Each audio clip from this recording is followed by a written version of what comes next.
Cet équipement, moi je l'ai voulu parce qu'il donne une grande sensation de liberté. Et d'ailleurs, ce qui me frappe le plus, c'est que les parents grimpent dans le parc à bout en traînant un peu les pieds avec le prétexte de tenir la main du gamin. Et puis au bout de quelques secondes, ils s'amusent autant que les enfants, plus que les enfants. C'est-à-dire que c'est une façon de retrouver son corps, de bouger à son rythme. Il n'y a pas de compétition, il n'y a pas de classement. Chacun fait ce qu'il a envie. Vraiment, c'est magique.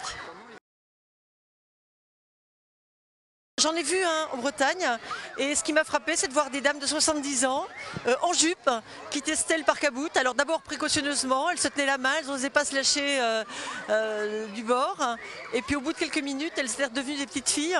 Et je me suis dit que c'était formidable. On vit dans une société où il y a des loisirs pour les personnes âgées, pour les adultes, pour les ados, pour les petits. Et j'ai trouvé que c'était vraiment super parce que ça permettait vraiment de mélanger les générations, les quartiers, les sportifs, les pas sportifs, les peureux, les audacieux. Bref, c'est vraiment un moyen de rapprocher les gens. On a choisi effectivement de le mettre dans ce quartier, de l'inaugurer pour la fête de la ville pour montrer son caractère universel. Il est destiné vraiment à tous. Et puis ce grand parc, il est un peu sous-utilisé.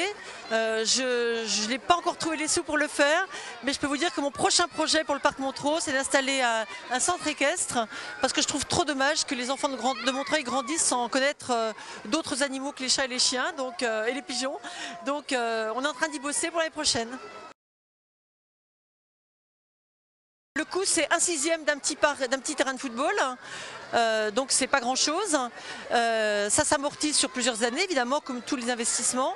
Le coût d'entrée, c'est moins cher que la piscine, c'est beaucoup moins cher que les tennis, c'est moins cher que la plupart des activités sportives de Montreuil. Je me souviens pas que ceux qui mènent aujourd'hui la polémique aient protesté contre le fait qu'on avait mis en place un ticket d'entrée pour la piscine.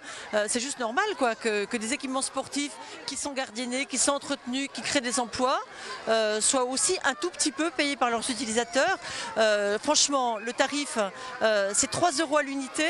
C'est 2 € si on achète effectivement un carnet et qu'on est une famille nombreuse. Et c'est totalement gratuit pour les clubs, les associations et les centres de loisirs, qui dit mieux.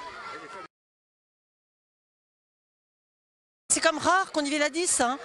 Ça va être par petits groupes, c'est comme ça aussi à la piscine. Si vous avez papa, maman et 8 enfants qui viennent, ça coûte cher aussi.